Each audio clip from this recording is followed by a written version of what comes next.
The Army uses field wire extensively in combat areas and even in rear areas when time is limited. This is because field wire lines are less likely to become damaged and can be installed much more rapidly than other types of lines. Field wire is laid by various types of wire laying devices, known as reel units. The type used depends largely on the terrain and the length of the line to be laid. The different reel units require a varying number of men to operate them. The personnel required to operate one reel unit is known as a wire laying team. Before wire teams begin the installation of a wire system, they receive instructions from a communications or signal officer. These instructions include an outline of the general routes to be followed in laying the lines and whatever other orders are necessary for the teams to do the job. The instructions cannot be too specific, however, as many circumstances will arise where the construction chiefs must use their own judgment. After receiving instructions, the wire teams move toward the command post area from which the lines will be laid. Since the reel units cannot be allowed to group together around the switching central, the teams laying the longest and most urgently needed lines are given precedence in making the initial installation.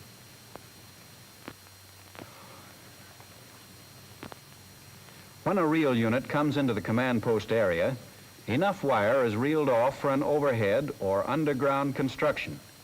The end of the wire is turned over to the wire chief, who ties it into the switchboard. If the switchboard has not been installed, the wire must be connected to a telephone so that it may be tested back to the starting point as the work progresses. Wires are never left lying on the ground around the command post or other areas where they may be damaged by troops and vehicles. They must either be buried or placed overhead.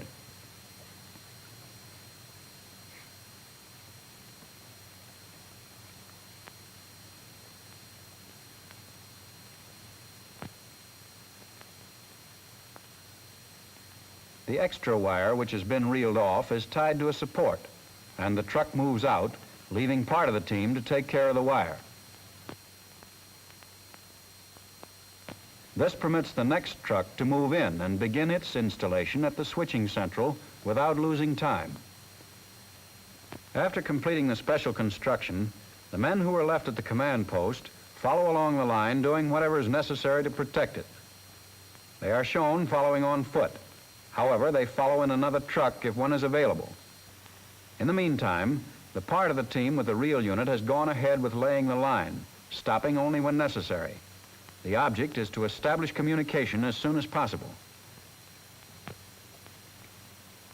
At frequent intervals, they stop to pull in the slack and tie the line to a support. A slack line is important because it is less likely to be broken than a taut line. Further, if a wire is broken, the extra length is needed for repairs.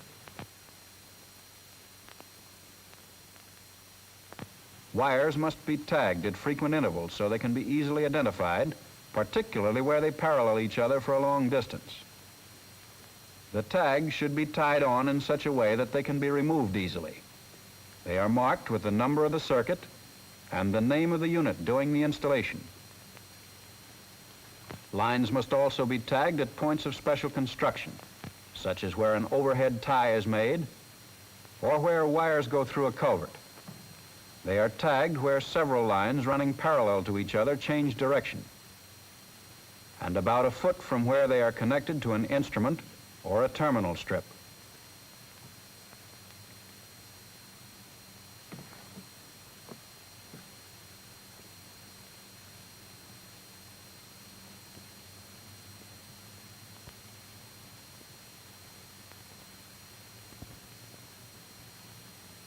They place the line on the inside of curves if practicable. However, when wire must be laid on the outside of a curve, the unit stops to tie it to a support that will keep it off the road.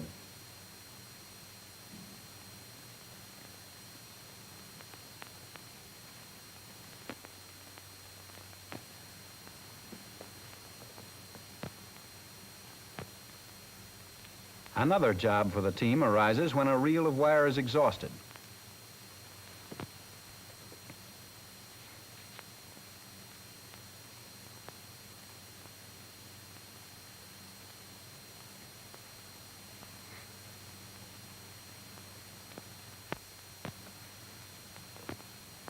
The end of the wire is prepared for splicing, while a new reel is placed in the unit.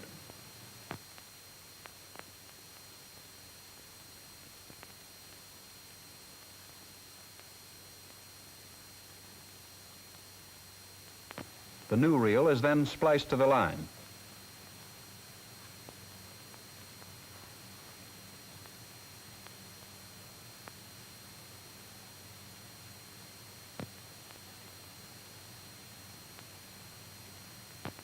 Meanwhile, one team member connects a test telephone to the line at the far side of the splice.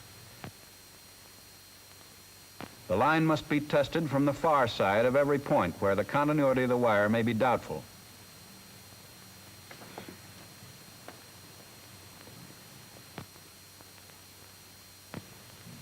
When the splice is finished, a call is made back to the switchboard.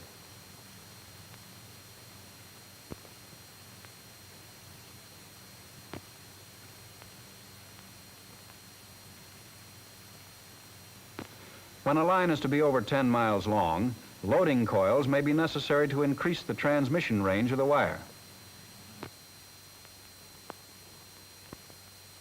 In order to be effective, they must not be closer than 2/10 of a mile from terminals. Neither can they be farther than a mile from a terminal. These coils should be spaced about a mile apart.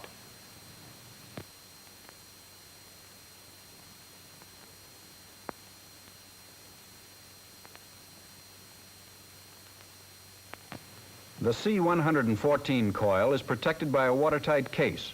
It weighs about 2 pounds. The conductors of one end of the line are fastened to the binding posts on one side of the coil. When the binding post is tightened, a contact pierces the insulation and establishes the connection.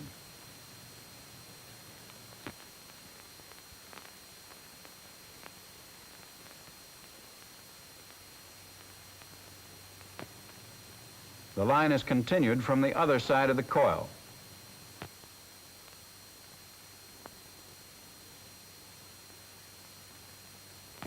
The wire should be tied to a support to take the strain off the coil connections.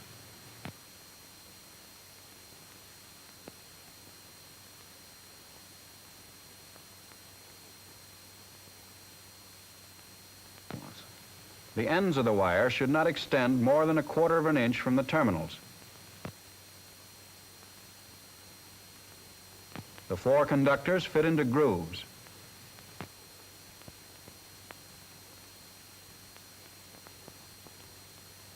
When closing the cover, the wires must be in place.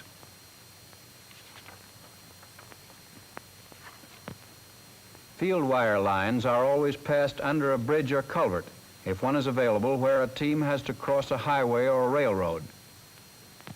At a point of special construction like this, the men do only as much as is necessary to enable the rest of the team who are following along the line to complete the job. In this way, no time is lost in establishing communication. One team member pulls off enough wire to make the crossing. He tags the lines. Other members prepare to pass the wire through the culvert. The lines are cut and the tagged ends are given to the other men. The ends from the reel are taken to the other side of the road where they are prepared for splicing. The wire is passed through the culvert.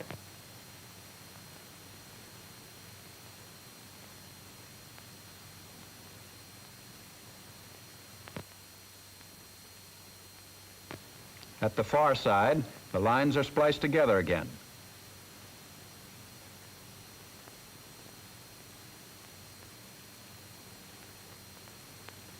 Meanwhile, equipment is replaced.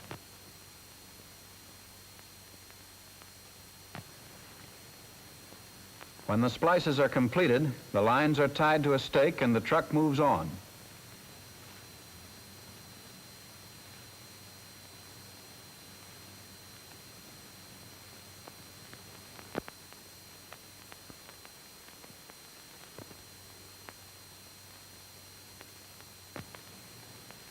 An overhead must never be made over a railroad because of the danger to persons on top of railroad cars.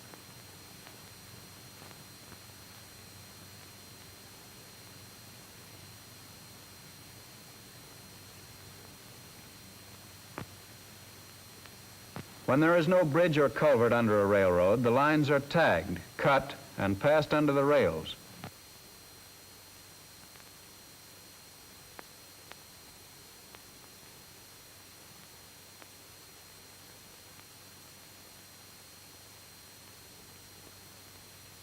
The wire is then spliced together again. While the wire is being spliced, one member of the crew digs a trench from the track to the edge of the improved area.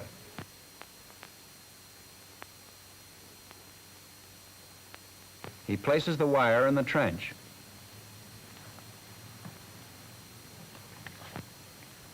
The lines are tied to a stake at the far side.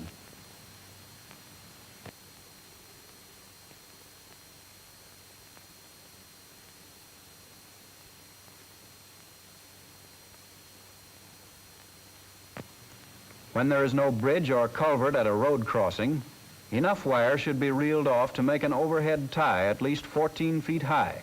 A main highway should have a clearance of 18 feet.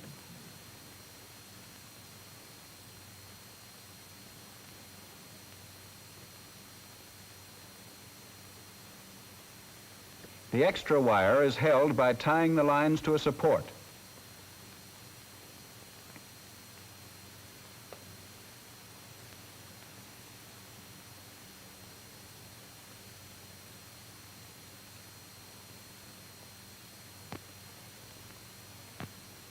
At times, the quickest and easiest way to cross a secondary dirt road is to bury the wire. Extra wire is reeled off.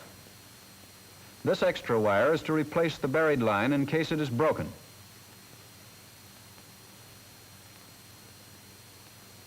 A trench is dug straight across the road. This trench should be at least 6 inches deep.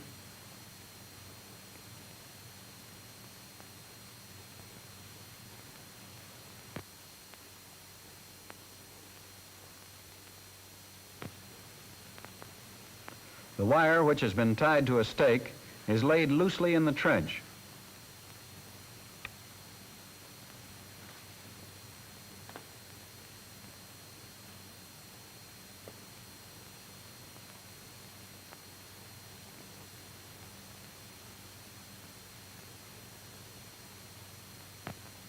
When the unit comes to a stream, enough wire is reeled off to make an overhead crossing. This wire must have good insulation and contain no splices.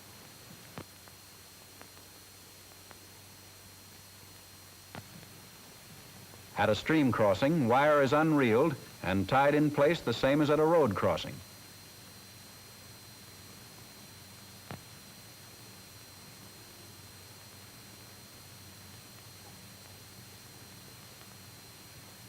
In the meantime, while the unit truck is laying the wire, the team members who were left back at the command post follow up for special work.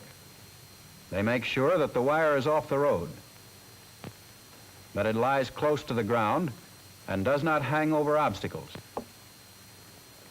However, the team's main job is to finish the special construction work started by the other men at points where the wire might be damaged. At the culvert, the slack is pulled out of the line. At points where the insulation is apt to wear off, the wire is protected by friction tape.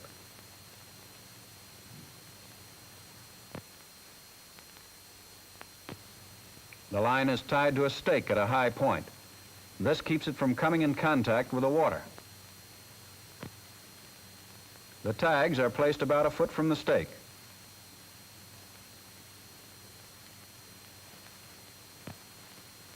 The same procedure is followed on the other side of the culvert.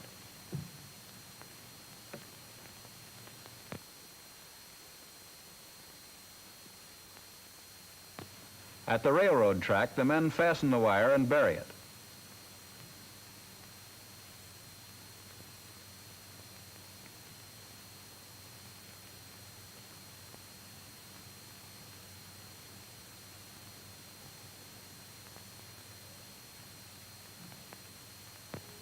To complete the overhead tie, the men put on their line equipment.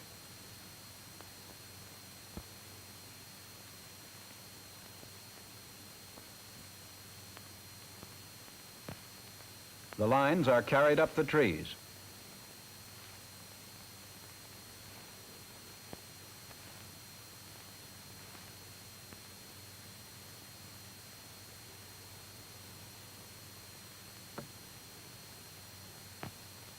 They are first tied on the far side of the road by a loop knot. When one knot is tied, the soldier on the other side of the road takes up the slack and ties it in there. The line should not come in contact with branches which sway in the wind.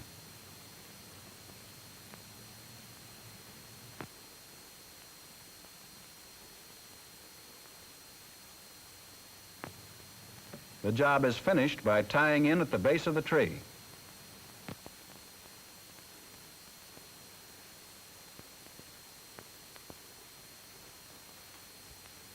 When the tie is completed, high trucks can pass clear of the lines.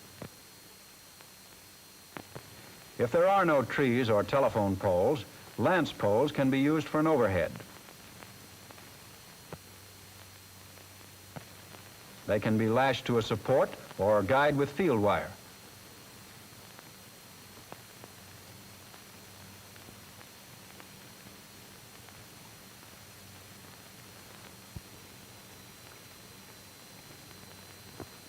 Where the trench was dug across the road, the linemen fasten the wire and bury it.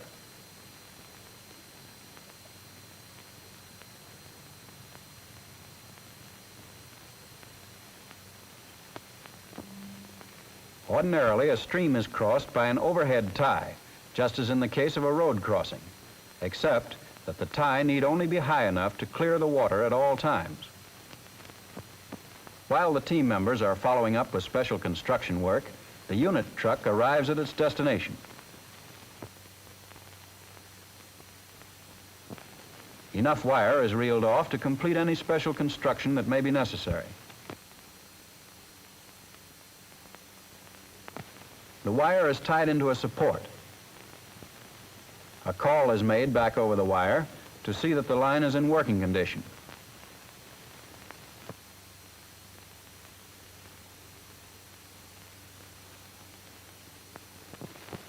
The tagged lines are then given to a member of the operating detail who ties into the switchboard.